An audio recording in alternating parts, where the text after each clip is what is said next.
In the shadows where we weave, Kat's voice spins webs of belief. Tarantulas with names like art, science and spiders tear the dark. Whispered wonders in the haze, youthful minds in their gaze, spreading vibes across the air in this web. Nothing compares. Web wonders casting spells where dark truths and lightness dwell, teaching youth the planet's lore, spinning webs forevermore.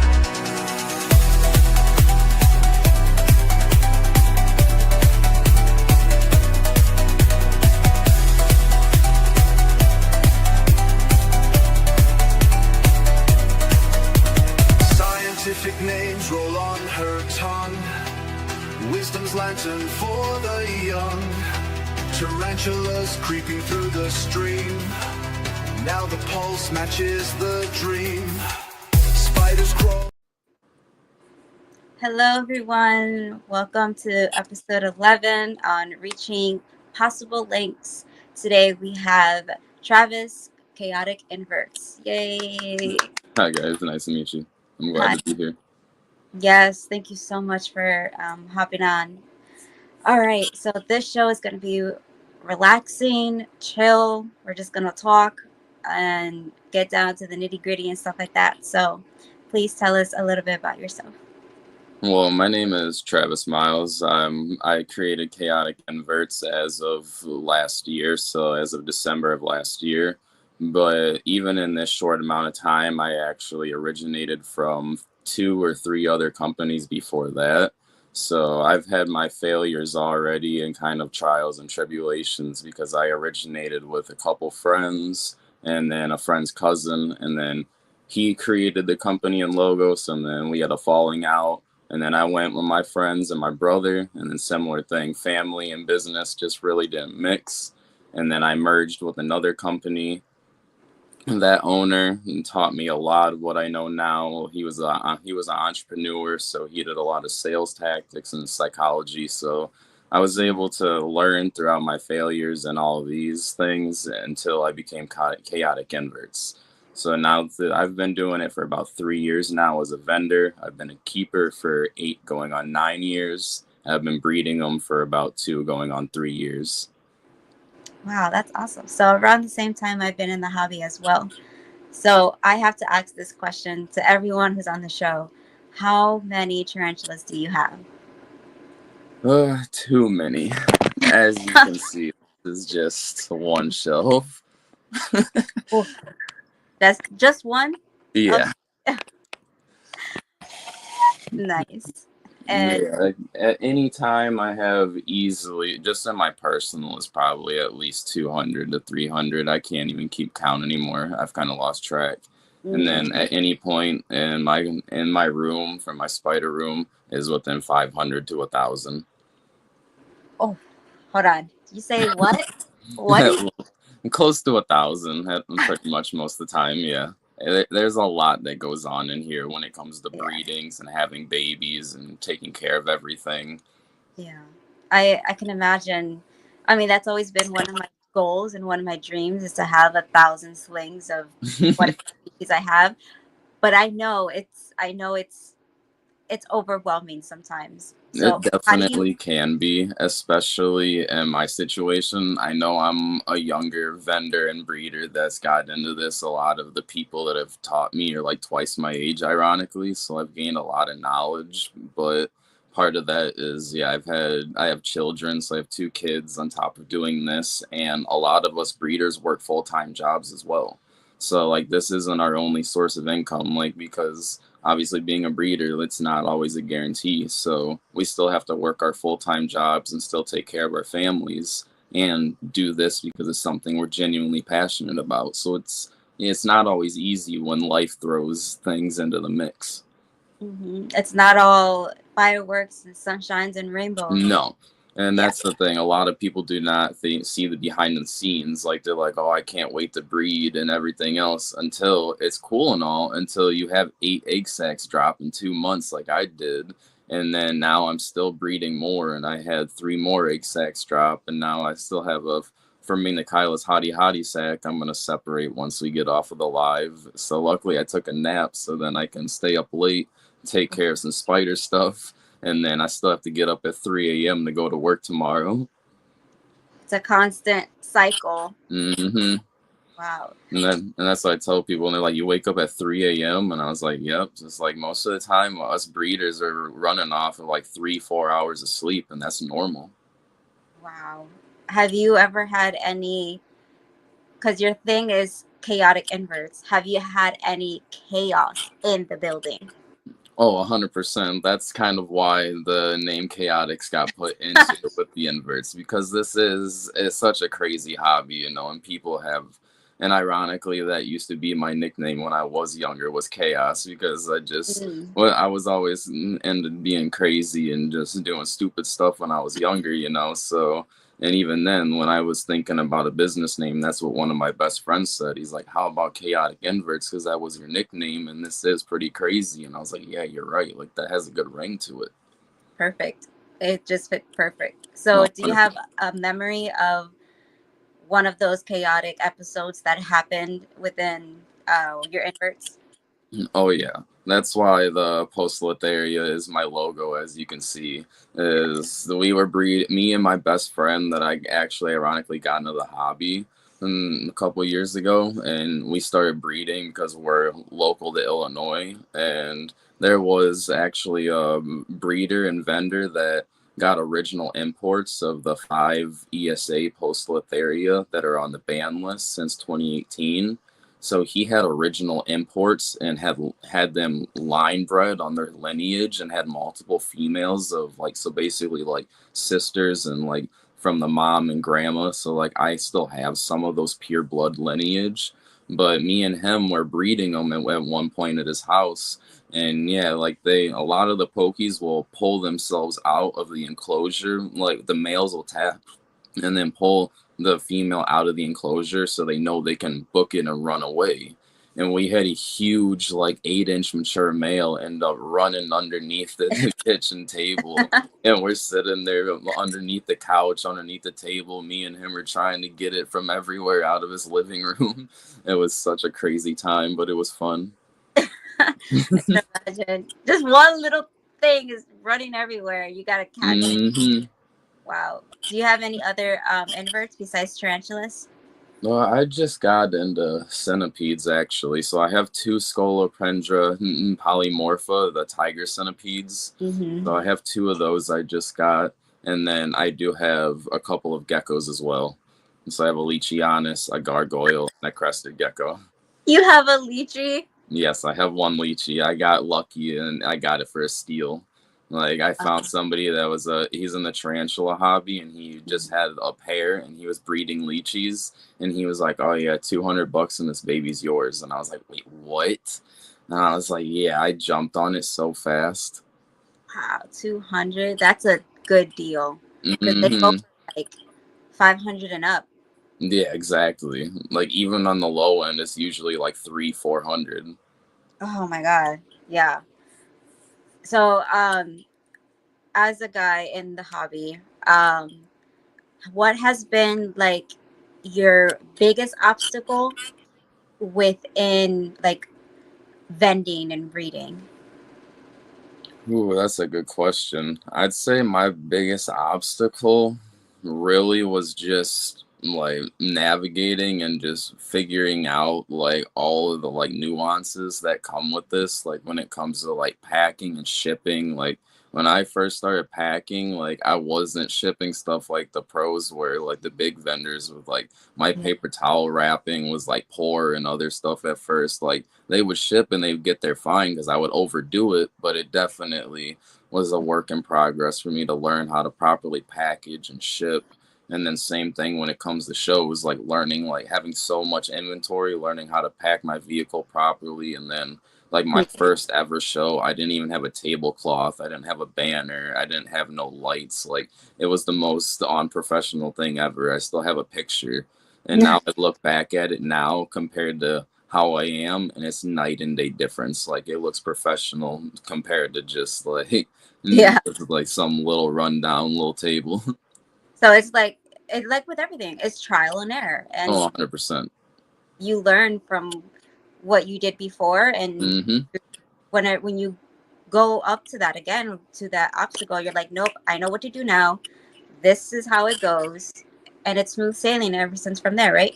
Oh, yeah, 100%. And that's what I tell people is you will get tested with a lot of trials and tribulations through this. And it's really more in a sense, like if you are religious, like I tell people, it's God's sign of like how Mm. bad do you really want this? Because I've had my car break down. I've had other stuff go into the mix where it's like, you don't expect this to happen. You know, now you're running late to a show or you can't even make it to that show. Now you're out the money. You got to cancel your table, late fees, like whatever else, and then you still have to go home and still take care of your family and whatever else. So it's like it can be very discouraging when you have something like that, or you do get to a show and it just happens to be a slower day. So now you didn't really do like you were expecting. So it can be really defeating when you're putting all this work in and not really seeing the reward like you're liking sometimes. So it Yeah. really does take that consistency of just knowing if you stay consistent and keep on it, like it will pay, and it would pay off in the long run. Because I've seen so many people get into this, and that's how it is. It's like you said, it's very overwhelming. And I've had even my best friend and other people tell me, they're like, man, sometimes I feel like giving up because it's just really, really stressful. Like, I don't know if I can keep going. Dang, that is so true. So, what is one of your goals for your business? No, my goal as of this year was actually just to expand and get my name out there, and that's why I'm doing this podcast and other stuff. Like I've dealt with a lot of anxiety as well, so this is really me taking that next step of just being like, you know what, like I can't always hide behind the screen. Like I gotta get myself out there and just throw myself to the wolves. You know, it's like sometimes that's the best way to do it. Well, coming from me, I don't usually tell my personal business, but I do have anxiety and other things. But I want to commend you and I want to thank you because that takes courage. Just sitting here, I bet your nerves are racking, but just sitting Oh, here, 100%. yeah. So thank you for your courage. But And like I tell people all the time, it's really a mental thing. mhm, yeah, but you're surrounded with people who love you. So let's look at the comments and who is here supporting you. All right. No, So, big time. oh wow, it's a long list. So, I don't know if you can see on your screen, but I have my tablet here so Hmm. I can show you and tell you. So we have Joshua, Jason States, Brandon Polo, Joshua, Adrian, Maravilla. Jules is here. Thank you, Jules. Um, Arya, Levi. Let's see. Wow, there's a lot of people. Jessica, Roger, and the list goes on and on. So thank you everyone for being here for Travis. Yeah, thank you guys as well. Yeah. So yeah, we what we do here on the podcast is not just educate people, but we want to get our guests out there and see what their goals can be more. Like what can they do with more goals, you know? So this is a step for you, like you said, and this is a big community, so we're here to help you as well. Oh, big time. And like you said, even in the comments, it's a big community, and I've made it to where I've become a very prevalent part of this community. I've been very generous and kind, as Yeah. people are already saying, is that's kind of been my thing, is I breed and I have all these things so I can hook people up. It's not always about the money for me, and that's what's got me to where I am now. And even my buddy that is twice my age that really taught me a lot of what I know when it comes to breeding and everything else. He stays kind of under the radar because he's had issues in the past. He's been burnt, you know, since it can be hard to navigate and find trustworthy people. So he just decides to stay with his small circle. But he Right. taught me so much, and it just helped me broaden my range. And that's what he said. He's like, don't change for nobody. He's like, just keep what you're doing, keep your prices. He's like, don't try to just rip people off or hike your prices up. And that's how I've been. It's like I won't, and like he said, I won't change for nobody. This is Right. just who I am, and I'm gonna keep passing on the blessings of spiders to everybody I can. Exactly. So, have you ever faced a situation where you wanted a certain species for your inventory, but you couldn't get it? Oh, 100%.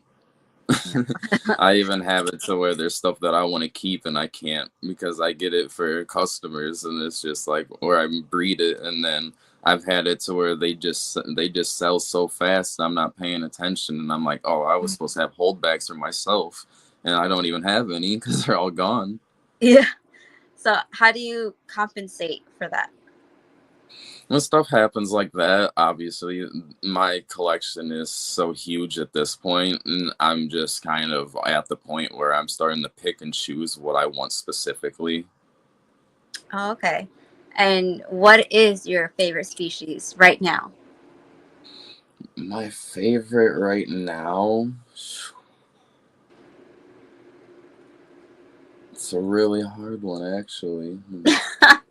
I know you can't just have one, you have to have many. I'd say my Pamphobedius Solaris is a really good one, and Mm. then I'd probably say my Poecilotheria Hanama Sumica is Mm. another one that's very, very dear to my heart just because they're on a remote island in Sri Lanka that's like 5 to 10 kilometers, and they'll probably be the first species to go extinct. And I just got myself a second female so I can eventually breed these. And the crazy thing is, that one's actually rare in the house. Mm-hmm. Yes. Yeah. And And oh, sorry, go ahead. no, you're fine. I know a lot of people say like the Metallica is their favorite, but there's so many blue ones that I could choose, like the like more Kyla species. Hmm. Even like Brandon said, the Rangon Blue is another cool one that I really want that he has. So yeah, there's other stuff that's rare that I'm still trying to obtain. Yeah. Out of the Poecilotherias, my favorite is the Vitata number one, Formosa, and the Miranda. Oof, I just got another Miranda female, and then I'm gonna be breeding Formosa. Oh, wow. Yeah, I think Formosa and Tigrina Westeli is another personal favorite, and I have a mature male for my female as well. So Yeah. both of those I'm going to be breeding.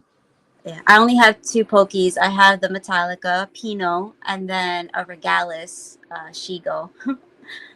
So Yeah, just pokies are my specialty. I try to keep them in stock. I just had a Regalis egg sac. My Poecilotheria Smithy is paired. Like I said, I'm gonna be doing Formosa, and then I'm gonna be pairing my Regalis again, plus the Tigrina Westeli. And I'll be pairing my Metallica again once she molts. ooh. So I heard that Pokies make really great mothers. Is that true? They make really great mothers. Yeah. Oh yeah, for the most part, a lot of them make good mothers. They just because they can live communally in a sense. So, but you do want to separate them after like a good month or two. But I usually pull the egg sacs after 30 days, just because it's much easier to separate them than keeping them with mom and having babies all over the place. Yeah, that's true. So real quick, here on the show, we do a little. Sorry, my chameleon. I have my chameleon enclosure here, and I forgot. Like, he likes to sleep in the corner, and this is the time that he goes to sleep. But anyways, here on the show, like in the halfway mark, we do a little commercial break. It's not really a commercial break. It's like a sponsor reel that we like to appreciate our sponsors. So, Chris, please play that now, and then we'll get back into the conversation. Yep, no problem. Okay, hang out.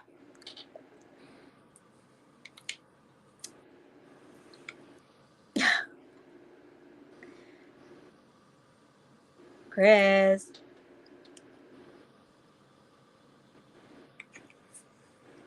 Let me type it in for him to play the reel. Play the reel.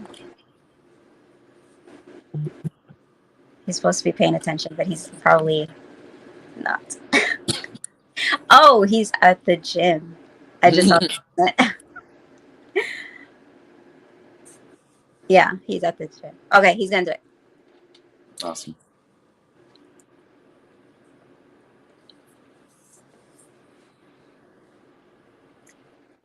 Thank you. Lights come on, pulse in the air, we unite. Cold-blooded, got 5 feet in the night. Cold-blooded, caffeine, fueling the fight. Reptile crew, got our backs tight. Thank you, fam, for keeping us all. CMB reptiles, rolling with soul. Hold no soul, lifting our goal. Together we burn like burning coal. Elevate, most rise in the show. Irresistible pythons letting it flow. Rhetoric crew, yeah, but watch them go. Indigo, reptile coast, set the glow. Shut up, feeders, with shut out fears. Under the rock with cold-blooded hitters. Ship your reptiles, make life better. South Bay reptiles, through every weather. Blue tongue, shaman, blue tongue republic. Arc adventures, riding republic. No fakes, no breaks, we're here to publish. Taking it higher, dreams embellished. Sponsors love through beats, we rise. Showing thanks to that under the skies. Unite the world, reptile ties. Cold blood, warm hearts, no disguise.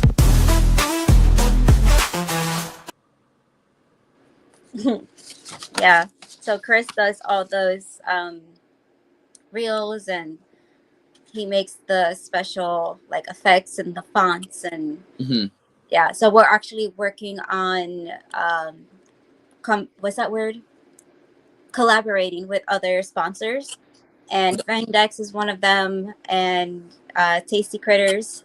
So if you guys are in the market for your feeders, you can use code Untamed, and either Untamed or Untamed 10, and it saves you 10%. Yeah, I actually seen some ads and sponsors up on Fang Deck, so I was interested to try that out myself. Yeah, we're super excited for that. Yeah.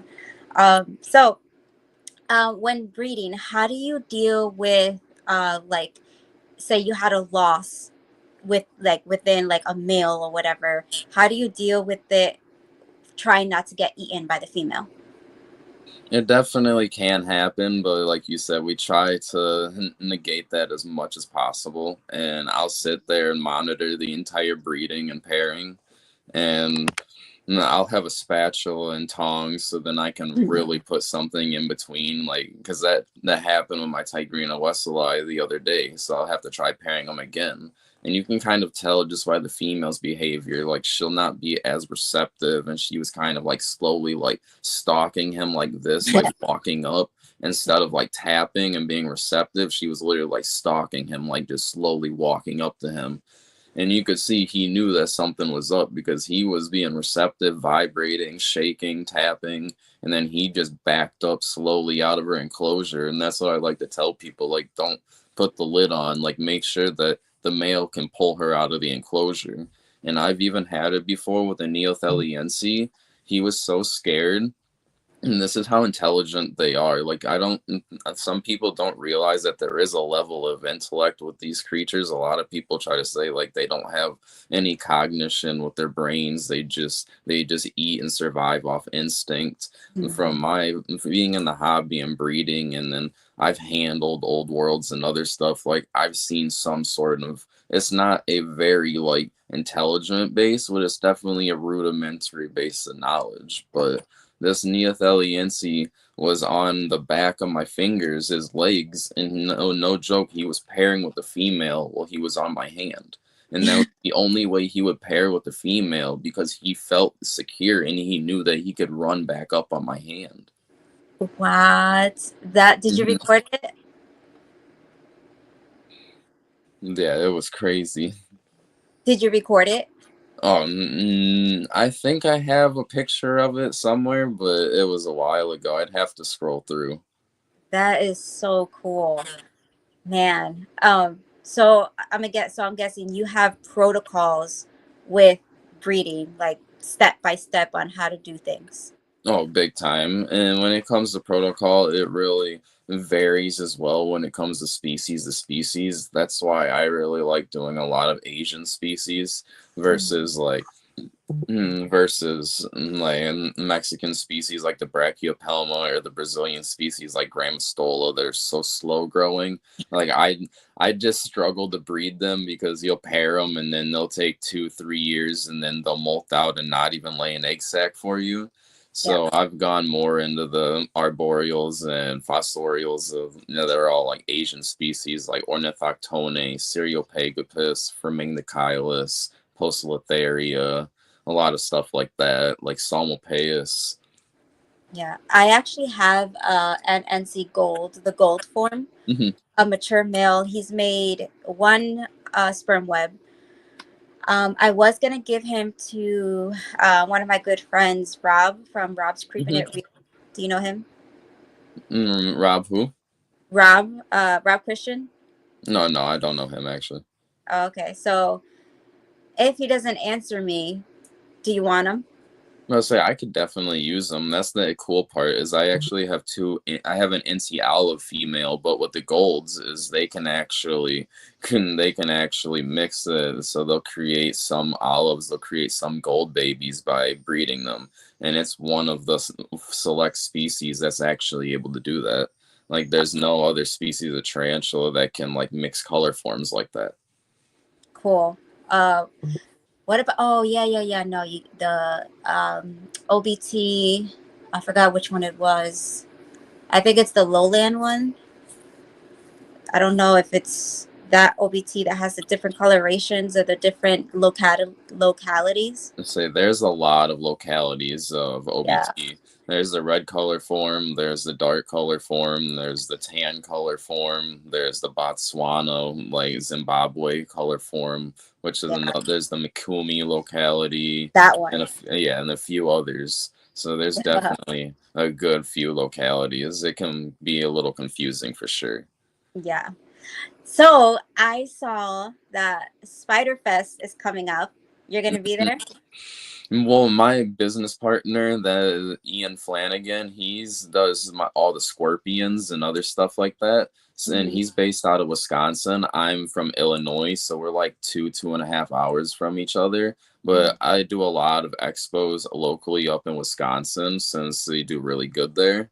Mhm. But he's gonna be there with all of the scorpion inventory since it's just a little small gathering. So, and then Tie Dye Exotics is gonna be there with his tarantulas. Okay. So I'll be in Wisconsin at the Scaled Up Expo with my tarantulas while my partner's at Spiderfest. Oh, okay, okay, cool. But I definitely wish I could be there. Ah, I know, me too. I did plan like a few months ago to Hmm. go, but things happen and I can't go. So, Exactly. um, but I Sunday I went to the Reptile Expo in White Plains, Hmm. New York. Um, it was amazing. I loved it, and I was on the Show Me Reptiles, Show Me, or yeah, Show Me Reptiles shed. Oh, I think he went out. Travis, are you still there? Yeah, he'll come back in. That usually happens, so don't worry. We'll be right back in. It's like a 2 second delay on my screen. That's so cool. So yeah, if you guys didn't know, Spider Fest is a festival. It's like an expo, but mostly it has to do with all tarantulas. So if you guys are in the area, please go check it out and have a good time in it because there's tarantulas, there's other invertebrates, and if you guys are into that, you can go check that out. And in the website, maybe I can link it later or in the comments, but you can also look it up on Google. And oh, I think he's back. Yay! Yeah, somebody was calling me and it just like glitched out the whole thing. So I had to, like you said, back out and come back in real fast. Yeah, yeah, no problem. I was But just telling, I was just telling the audience about the Spider Fest. mhm. Yeah. But no, I think that's also like you said with Expo in New York is that's part of the reason why I don't even actually have a website because it's a lot of work. So I Mhm. like being on the smaller end and doing the shows and being able to talk with people and be on a more personal one-on-one basis. and I really get to know my customers, and that's why a lot of people have got to really like me, and my name has got out there, and you see so many people in the comments that are really Yeah, enjoying me being on here, because and everybody I talk to isn't just another customer. It's not a transactional thing, it's more of me getting to know you. It's like I mhm, want to actually have a conversation. I want to see your collection. I want you to update me on how your spiders are doing. Like if you got a mature male, yeah, let's collaborate. Let's do some projects. Like if you're local to me, like and like we get to be talking, yeah, come over to my house. Let's actually breed this stuff together. Like you want to see what it's about, like by mhm. all means, I'm all game. Like I love sharing that with other people. Exactly. So that's how it is with people on my guests. Like all my guests, I stay in contact with them because you don't just become a guest, you become family. Exactly. And so here in the comments, Joshua says, "We love you!" Exclamation point. So that's so good that you have that support system and people love you. And when you see that, and when others see that they love you, you Mm-hmm. know that's a good breeder. You know that's a good vendor. So No, I'm 100%. so happy about that. And say, and yeah, I pride myself on my reputation more than anything. And then if even if something does happen, like I even have it in one of my reviews, it said it before, like it was like a little hiccup in communication, and it was my fault because he sent me a different address for the hub, and I accidentally shipped it to his house. But it wasn't an issue. Like he was still on his way home, so he was like, "Oh, it's no problem. I'm on my way home right now. I'll just go there instead of the hub." But I still told him, I was like, hey, if something is wrong because of the miscommunication, I'll just ship you another spider on my behalf. I'll replace everything, no cost. And he was like, wait, what? He was like, you're not even gonna like try and make it seem like it was partly my fault because of like the miscommunication or nothing. I was like, I don't even care if it is your fault. I was like, at the end of the day, it's just I'm still gonna take care of you because that's the right thing to do. Exactly. And that's how each vendor should be, because Hmm. you're not just dealing with a customer. There's other things involved with someone who is buying from you. Like you said, there's the not only the cost, there's the shipping. You want to make sure the customer is going to be like, yes, is my spider okay? Did the package, is it going to be okay? Like Hmm. there's a whole lot of things that going involved into it. So you taking the time to make sure that everything's going to be okay, that's just phenomenal. So Well, I treat them just like I would my own spiders in my own collection. Like I said, I'm so passionate about it. Like, yeah, I want to make sure that everything's tip top shape. And if it's not, yes, I'm going to make it up to you 100%. yeah. So for future people in the hobby that are going to come into the hobby that want to be vendors or breeders, what is some advice that you could give them? Some advice is like I tell everybody is just stay consistent and put in the hard work. And there's a lot of new breeders that actually do come to me, like my buddy in the chat right now, Brandon May from Rogue Arachnids, and then Ari and Jesse from Yeah. Arachnids Anonymous. They're a little bit newer, but they've definitely helped me get out of my shell and connect with other people in the short amount of time. But I've also got them in connection with a lot of people, and same thing, I've got my breeding knowledge and I've really passed a lot of stuff, and they've excelled in such a short amount of time, and it's been amazing to see. And Yeah, that's what I love to do with everybody is like if you need any help, I tell every single person I talk to, feel free to message me anytime. Like that's what I'm here for. I want to see every one of us succeed in this because there really isn't enough of us breeding. exactly. So who is another breeder or vendor that you look up to? Another breeder vendor, let's see. It's probably like Tom from One Love Tarantulas. He's amazing. I've met him multiple times. We do a lot of expos together. Not to Mhm. say the big one is he's not around anymore, but is Daryl from the Weber's Den. He was the local breeder and pokey guy that had original imports, and he's the reason that I have all of the ESA pokies in the state of Illinois and why I've been able to breed them. And me and my best friend are the only two people that are actually breeding them in our state. So we're pretty much the only reason that that's the sustainment project is even possible. Oh, yeah. That is so funny because there's a lot of Toms. Tom Hmm. Saxon, that Tom Patterson, Tom Moran. There's just so many Toms. It's so funny. Oh, 100%. I haven't done too much work with Tom Patterson, but I know me and Tom Saxon have talked a lot. So I'm friends with Tom Saxon on Facebook. He's very knowledgeable. If I've Mhm. had questions, he's always been there to give me advice as well. So a lot of the old school breeders, I've definitely picked their brains and tried to get as much information as I could. Because that's even Dritz from the Underdark Inverts, other people like that. It's just anybody and everybody in the hobby. If I can pick your brain and talk to you, the more the better. And there's so many other people I can't even think of right now that I talk to on a daily basis. It's crazy. I can't even stay off my phone half the time. Yeah, me too. Yeah, I'm actually personal friends with Dritz, Corey, Mhm. most of the weeks, Tom Patterson, Kelly. There's like it in the East Coast. It's so small that we actually know one another and we actually do keep in touch.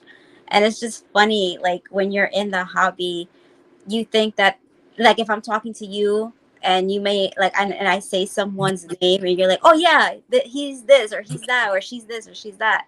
Oh wait, you know him? Yeah. Blah, blah, blah. It's so funny because we all know each other. No, it's crazy because like I've seen it before. Like I seen a post and it was in the East Coast, and there was probably like several of you vendors that had an OBT sack like back to back, and I was like, oh my god, like it's got to be crazy over there with having so many breeders in such a small area, like, and It it's a lot of big names as well. It's really is. cool, but it's insane like how many people are there, and that was part of the reason why I actually got into it was because I'm out in the Chicagoland area, so in the Midwest, and there really wasn't too many people doing it as like the big breeding thing. You got on the West Coast, you got Spider Shop and some other people in Washington, and then you got my buddy Buddha Bugs and a lot of other cool people down in Texas. So Mhm. down south, you got a lot of big vendors like Florida, California, like the East Coast, like you're talking about. Yeah, But in my area, that really wasn't too much of like an established like big vendor.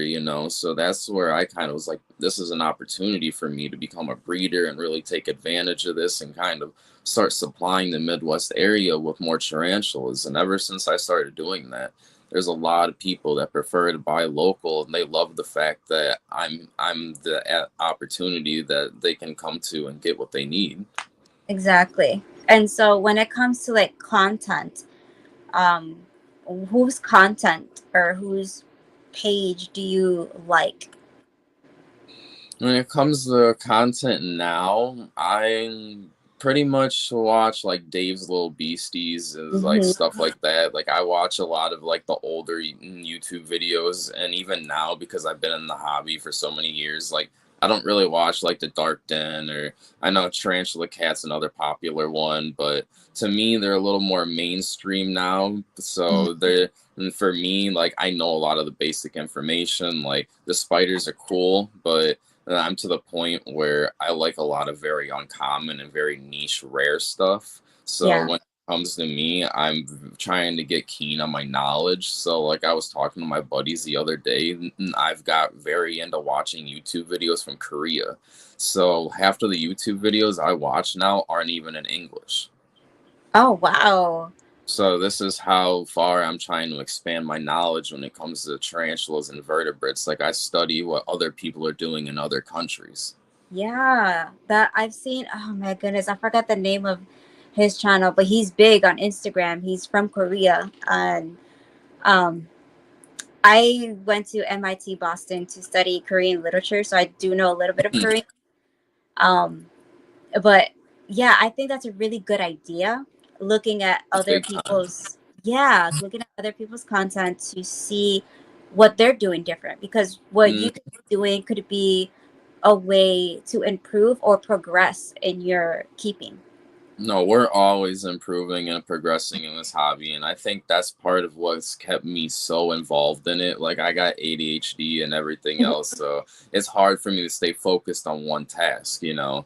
But Mhm. being so like my brain's scattered all over the place. But with this hobby, there's so much going on and so much to learn and so many new reclassifications or new stuff, new species, so it's always pulling me in with something interesting, something new, and that's what I really love about this hobby.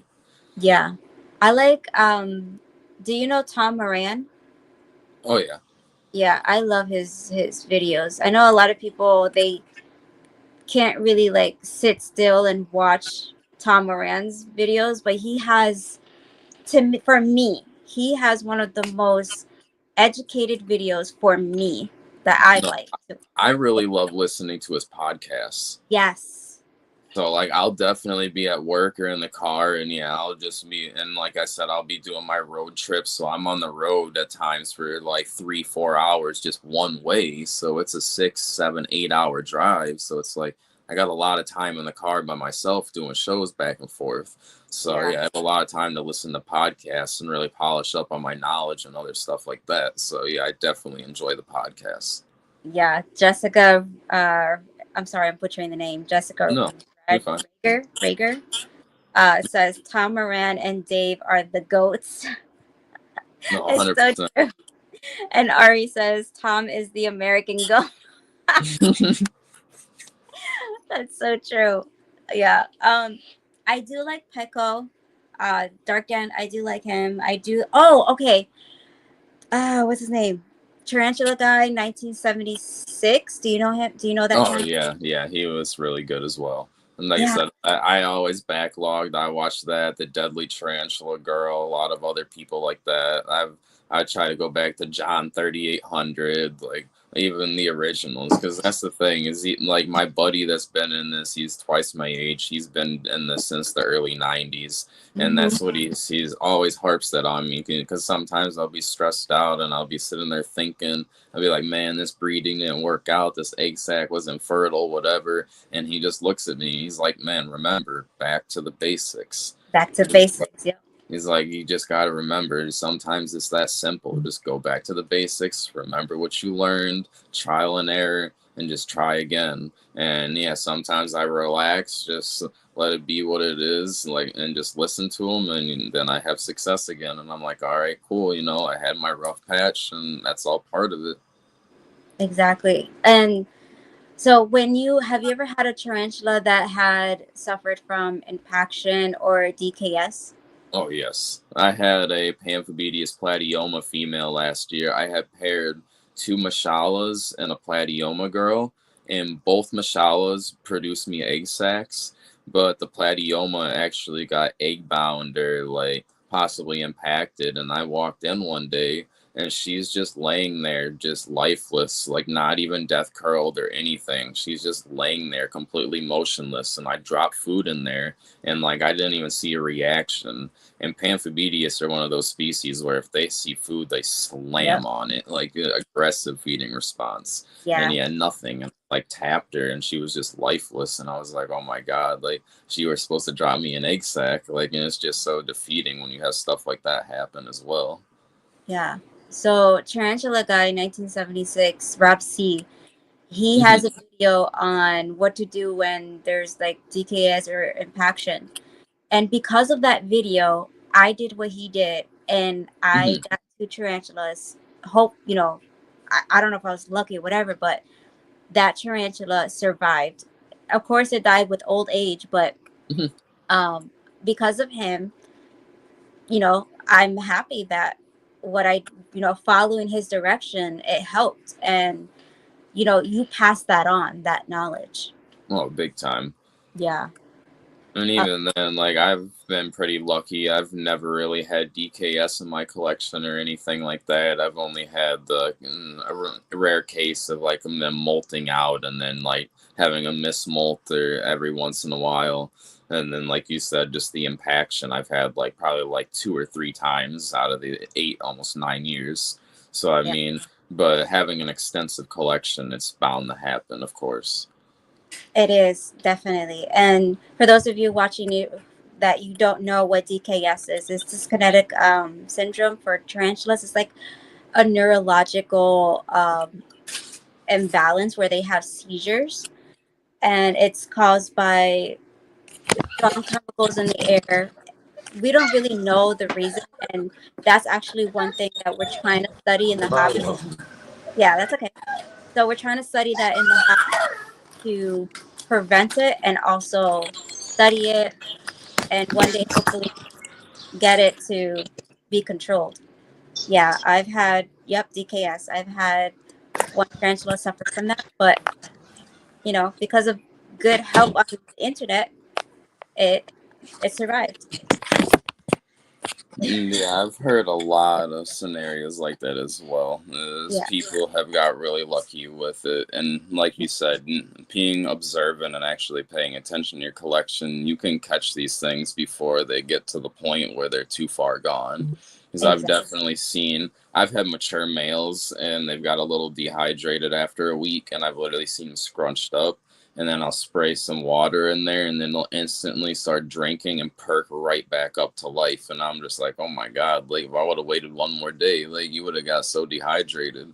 And I've Yeah, seen it with like the Caribbean versicolors. A lot of people say they're super finicky and drop dead for no reason, and that's because of the hydration. Like I've seen them literally molt, and the next day they just drop dead and die because like they didn't have the water to drink right after a molt. So like they can be so finicky, and that's what I told a lot of people. I've had fresh versicolor babies that developed right out of the egg sac, and they went a month with no food until they were ready to eat. But the moment that they had no water is when a couple of them just started to drop. And I was just seeing that interesting behavior where it's their hydration is key more than food half the time. exactly. Yeah, that's why I always leave the molt. Like as soon as they finish molting, Hmm. I Yep. leave it in there because that's extra hydration in it. There's extra liquid, and so Yeah. they drink that. Yeah, I know some people like to yank the molts right out of there, so sometimes they'll destroy it since we want to sex them, and that's why a lot of my juvies half the time, like they're truly not sexed, because I would much rather have them tear up the molt and get the extra hydration versus me just plucking it early. Yeah. For the ones that I really, really want to know the sex for, like my pulchra, I took out his molt when I first found out. But when I did that, I immediately put like I sprayed around him. Oh, 100%. Yeah, so he wasn't like looking for water as soon as he flipped Hmm. over. But the others, yeah, I'd leave the molt in there and they're all good. Actually, I just had three. Okay, this is the craziest part. Okay, I've had the number 666 of tarantulas, like the date, like the month, the day, and three tarantulas, six tarantulas all molted on that date. I was like, what? It was the most funniest thing ever. But they all molted fine. They're all good. It's just the funniest thing. Like sometimes tarantulas they get into like a cycle, Hmm. all molt at the same time. Have you ever witnessed that? Yep, they get into cycles, especially around the spring. Once it starts to warm up, a lot of them will molt. And Yeah. I've even had it because I'm breeding so much. You'll notice that like siblings, they'll have like a similar cycle. Like I'll literally have siblings molt the same day as each other, or within literally like 48 to 72 hours of each other. So it is in such a close time frame that you'll start seeing them all pop out and molt at the same time. Yeah, that's so weird. But I think that the molting process is the most vigorating and stressful time for us as the keeper. Mm-hmm. Would you agree? Yeah, anytime I see a molting, especially my larger females that are older now, because I have a few big girls, it's like every time I see them start to molt, I'm just like, oh my God, hopefully nothing goes wrong. As the bigger they get, the harder it is for them to molt each time, especially with age. I have a Theraphosis female. Hmm. She is 9 inches right now, and she's gonna get bigger. And Hmm. doing everything I can to make sure everything is okay with her. I'm like helicoptering her all the time because she's my big Oh, girl. big time. You know, I love that species and I want to, you know, conserve her. And I'm looking for a male. I say I just sent 2 mature males to my buddy locally. He paired them with his 3 females, so I do have 2 mature males. Oh, And wow. then I have a Theraphosa blondie female I just got. She's not quite mature yet. She's still 6 or 7 inches, so she's got a lot of growing to do, but she's still already pretty impressive. Yeah. Becky Swan says, I have 3 from same sac OBT specifically. They molted at the same time. Wow. That's crazy. I love when Hmm. that happens. So, where's my book? I'm always losing that book. Do you keep record of all when they molt? At this point, I don't even really keep record. I keep mental notes because I have so many in my collection. It's just I'll keep tabs on stuff mentally, and I'll kind of know like a rough idea of when this one molted. And like if I don't find a mature male within that like couple month window of a molt, then I'll pretty much just give up trying to find a male until she molts again. Mm. And only thing I really try to document is like when I paired them and then like the day they dropped the egg sac. So then I can study like the breeding documentation side of things. But for the molt dates for the most part, I don't really keep track of that too much. Okay, I have to because if not, I lose everything. I am like the queen of losing things. So, and like forgetting things. So I have to write everything down. So that's why I like, and I'm waiting for Fangdex app because you Hmm. can write everything down and it's going to be so easy to use. Like click and it's going to be amazing. Oh, that's what um, I'm hoping as well, because that I would definitely take advantage of that. definitely. Hold on. I cannot ignore this comment. It's from, where is it? I just saw it. Where is it? Oh, okay. Wait, no. Oh my gosh. Hold on. I just saw a No, comment. you're fine. Where is it? I just saw a comment that I really was interested in. Okay, Logan Bailey says, I have a mature male that you can have. Are you talking to me or to Travis? Probably might be talking to you. Because I have a lot of breeders that hop in, and probably somebody hopped in the chat and was saying you might be able to use them. Oh, okay. And I'm talking about the Theraphosa sturmi, the Goliath bird eater. Is is that what? Message me later. Yeah, hook that up, Travis, because I really want to breed her. I know they have like 1,000 babies, but Tom Patterson told me that if I breed her and she lays a sack or whatever, then I can give the babies to him. So we got work to do, guys. We have work to do. That's another thing. I was just discussing the breeding and getting some advice from my old school buddy. We were just discussing it because in the wild with Theraphosa sturmi and the Goliaths, they burrow anywhere from like 3 to 6 feet. So when they're burrowing 6 feet down, then they're getting anywhere from 60 to 65 degree temperatures. Yep. And the substrate is damp, but it's not like sopping wet, like it still holds its consistency. So it's more compressed and thick down there. And I was talking to Dritz and a couple other people, and we were discussing it with there's European breeders, and they would literally put their sturmies in a 55-gallon drum, and they would burrow all the way down to the bottom of a 55-gallon drum and then lay their egg sacs. So that's what I tell people is like we need to make sure that we are giving them a substantial amount of substrate so they can make a burrow and be able to lay a proper egg sac. Exactly. And a lot of people don't, they hear terrestrial. Like if they say, oh, I'm getting this tarantula, it's a terrestrial tarantula.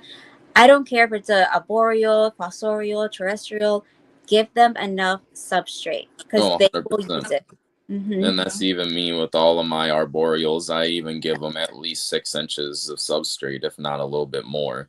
And people, I see a lot of people that they're only like 2, 3 inches. And I tell them, I was like, that's why your Poecilotheria and these harder to breed species, I was like, that's why you're not getting an egg sac, because they need to be able to burrow down into the dirt a little bit in their cork bark tube or their bark and be able to kind of create their own microclimate and have the right consistency, humidity, temperature, like, so they'll move up and down their enclosure and try to get to the sweet spot. Yep. And if you don't have an area where they can kind of navigate and get it to where they need it, then that's where things start going wrong. The egg sac goes bad, or they start to eat the egg sac, Yep.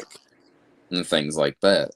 Yep. And even like trying to like helicopter them, like lighting a flash or like a flashlight or whatever, they can get spooked or whatever, and then the whole thing messes them up. And Mm-hmm. when they can eat it, or like Yep. they'll just drop it and leave it. So Exactly. it's so, they're so fragile in that state. Yeah. Wait, Big time. Dritz is in the comments. Yo, Yeah, what's up, Dritz was Dritz? actually trying to call me. That's why that's why the chat was messing up. So I'm gonna have to call him once they get off of here. Dritz, you messed up my podcast. You I said jerk. everybody always trying to talk to me, like I said. Yeah. Yeah. I was actually he was at the show Sunday, and I got he said, well said, Travis. That's what Logan said. But yeah, Dritz, Corey, all those guys I'm friends with, and they're just great. They're great men. I mean, that's why we're here in the hobby, because we all stick together and we help each other in the hobby. So I'm just so grateful and thankful for all these guys. Oh, big time. Yeah. I So say there's also a lot of women in the hobby that are really good too, like Amy from Fang Hub. I do a lot of work with her as well.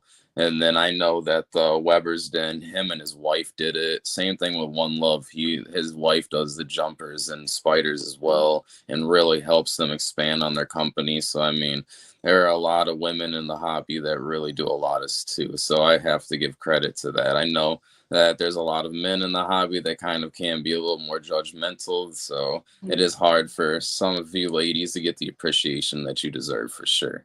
And I thank you. definitely try to give you guys the shout outs just as much.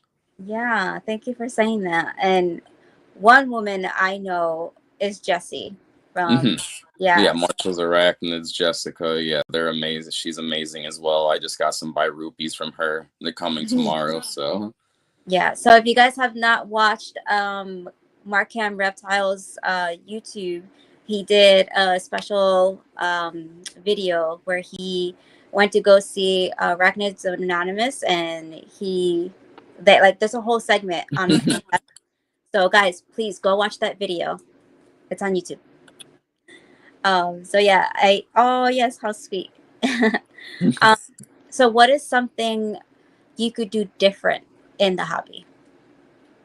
I feel like something that could be done differently in the hobby with a lot of people is, it's especially prevalent in the reptile hobby, is just the judgmentalness and people just, like I said, remembering back to the basics, of course, and remembering where we all came from when we first got in the hobby.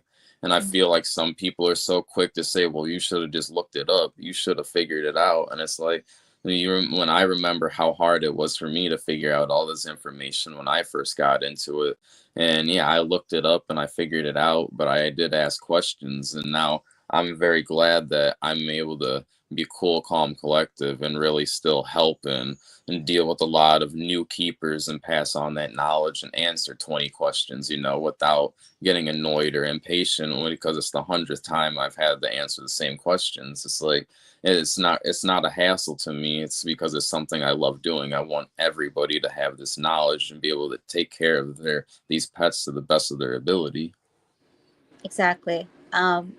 And Amy, Happy Basins, she made a comment in the previous show where she said, if it works for that person, great, but don't judge others for what they do, because Exactly. you never know that it could also work for you or someone Mhm. else.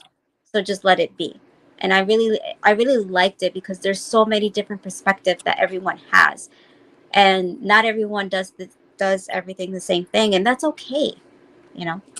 And I think we're also at a very good turning point in the hobby as well, with social media and all the information and then the discoveries and scientific reclassifications. Like, we've came a very long way in the past 10, 20 years. So I feel like a lot of that has come into play as well. So now we're able to really like develop our knowledge and information and really just get better at it, because it used to not be what it is now. And even then, like you said, we can always still improve on it. Yeah, yeah. Were you on arachno boards back in the day? Oh yeah, I was on arachnoboards. I'm still on the tarantula forums. And it's like Yeah, I'm only 27 though, so I'm still younger in the generation. So I was only on arachnoboards for a little bit, but yeah. I always found it to be a little negative, so I yeah, just. there was definitely like select people that ran the boards that were definitely a little more gatekeeping, and then they would just go off on people for asking beginner questions. Like Arachna boards was made to be like some like you had to know what you were doing to be on here type thing, and it definitely was not really the best.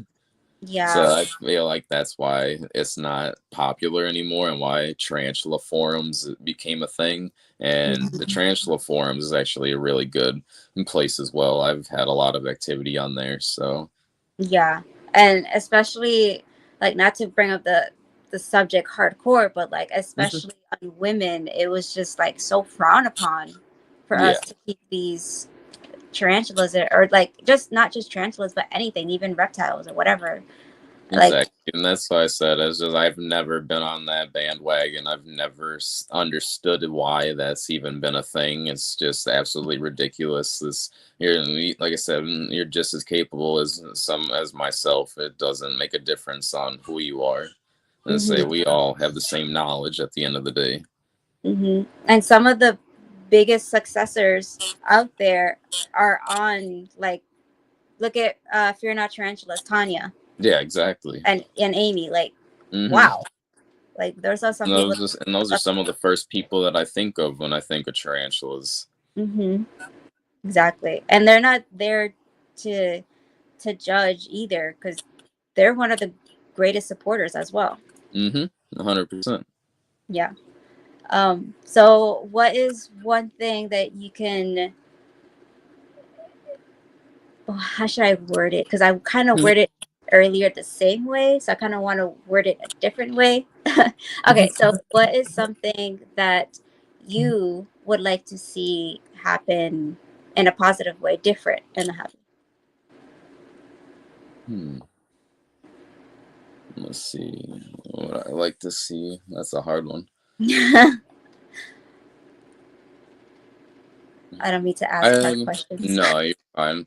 Let's say I'd like to see us like come together a little more, because like you were saying, is there's a lot of people that try to like keep into their community, and I've seen it within the last couple of years, like the Fusco Lowland and Highlands, like they become more prevalent now. But a few years ago, it used to be like you couldn't find them anywhere. And it was because people would just stay in their little tight knit circles, and we really didn't communicate or talk to one another. And I feel like we need to really have that camaraderie and actually collaborate a lot more, because there isn't enough breeders in the US. Like, we have to get along and we have to do this for the sustainment. Like I was talking about earlier, people want to sit here and charge $200-300 for a sling, and it could be 60, 80, $100.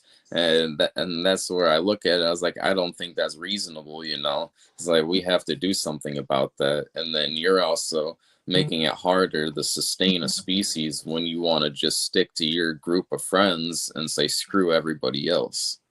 Crazy. It's like, it's just mind blowing. But okay, on a positive note, okay, what if you could only keep three tarantulas? What would they be? Which ones? Whew, Let me get my list. that's a hard one. Let me see. One of my Poecilotheria, so probably Probably either my Tigrina Wesselii or my Miranda, one or the other. And then my Panthobedia Solaris would be another one. Okay. Wait, no. Sufusco Lowland is actually my favorite Pokey. So Sufusco Lowland, Panthobedia Solaris, and then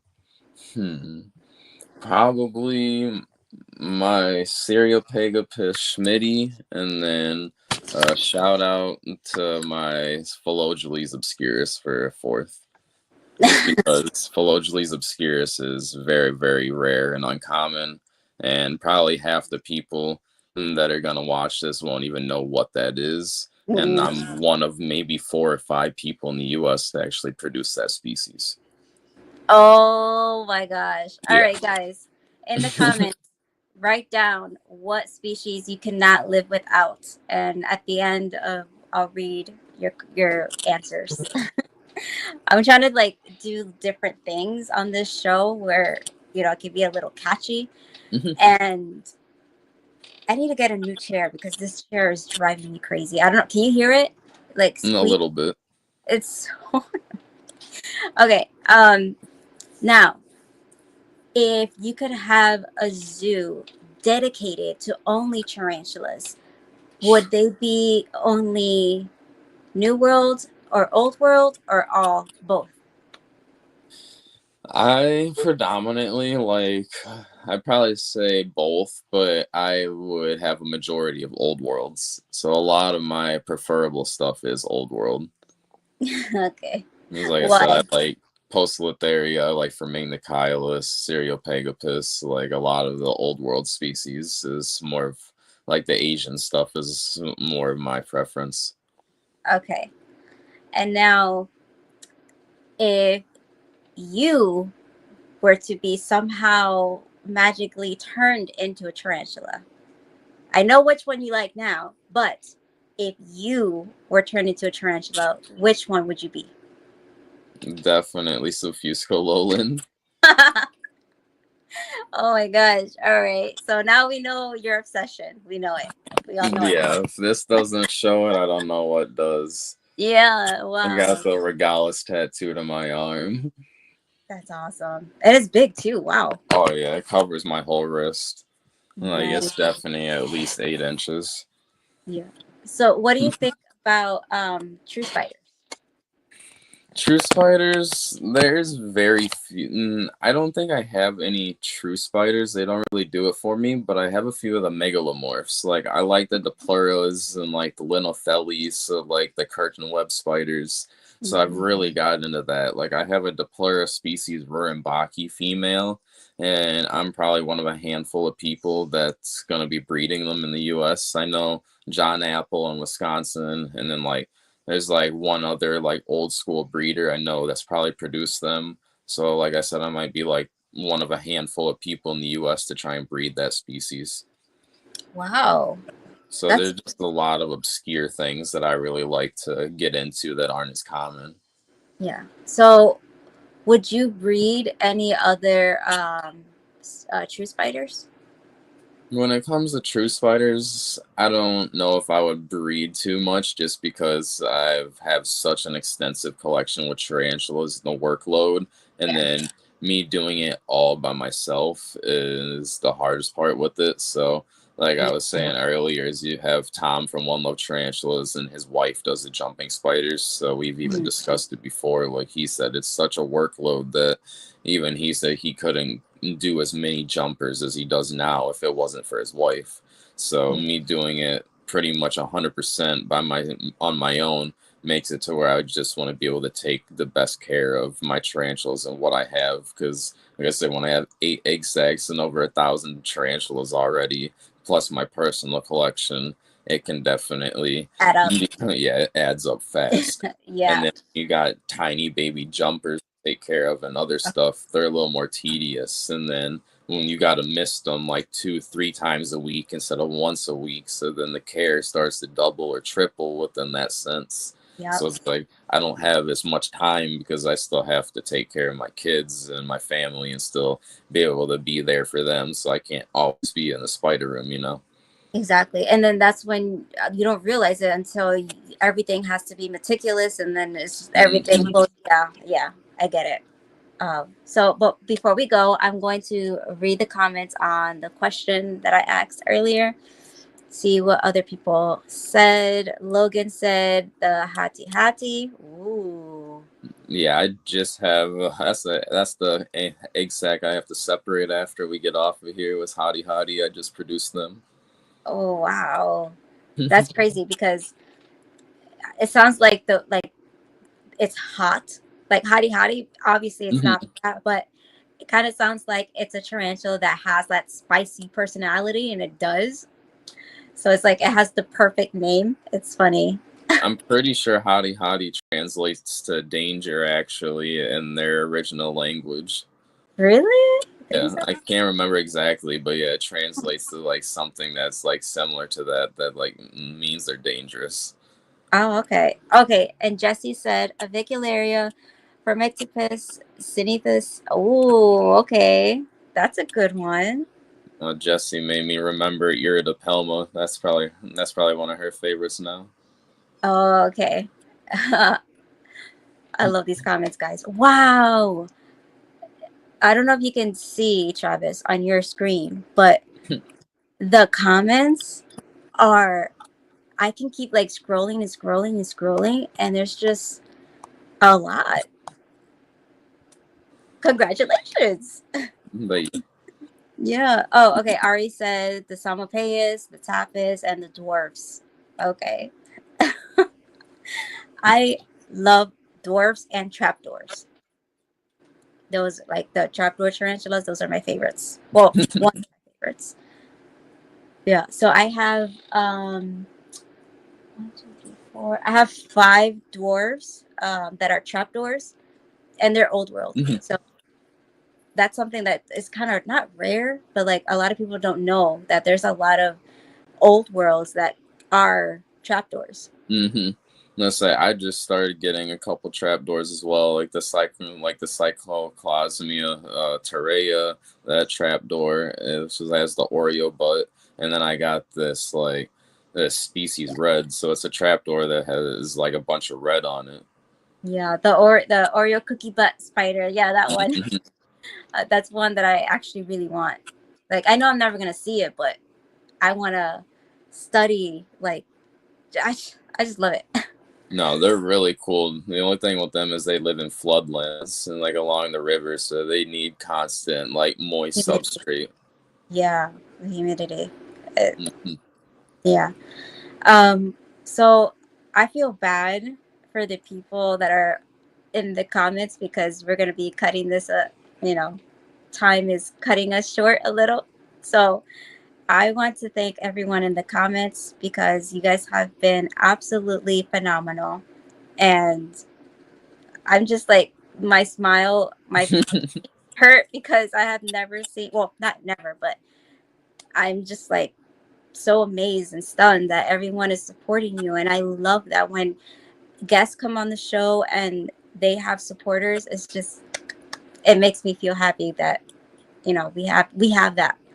So And thank you. so that's why I try to support as many people as I can in the hobby, and as you see, it reciprocates. Exactly. Yes. So, Kyle Markham from Markham Reptiles, he actually made a video today talking about that subject. So if you guys haven't seen that video, go check it out because it talks about the support system within the hobby and the community. So please go check that out as well. And for those of you who don't know you, where can they find you? They can find me on Facebook or Instagram at Chaotic Inverts, or you can find me on my personal Facebook at Travis Miles. But the best way would be at the Chaotic Inverts Facebook page. Right. And what's the next show that you're going to be at? The next show will be Sunday, July 20th in Madison, Wisconsin. It's the Scaled Up Expo. Okay. And then we'll have scorpions and other invertebrates, and there'll be tarantulas at the Spider Fest as well. But yeah, that's Spider Fest. Yep. And so is there any last thing that you would personally like to mention? No, not that I can think of. I just appreciate you having me on. Okay. Yes, I am so grateful. So thank you to you and to Ari and Jesse for introducing me to you. And I'm sure don't go, like, when we end this, don't go anywhere. Just sit there and Chris, he'll roll the end credits so you can meet him and we can have like a little small chat. So don't go anywhere just yet. But for everyone else, thank you for tuning in. You guys have been amazing.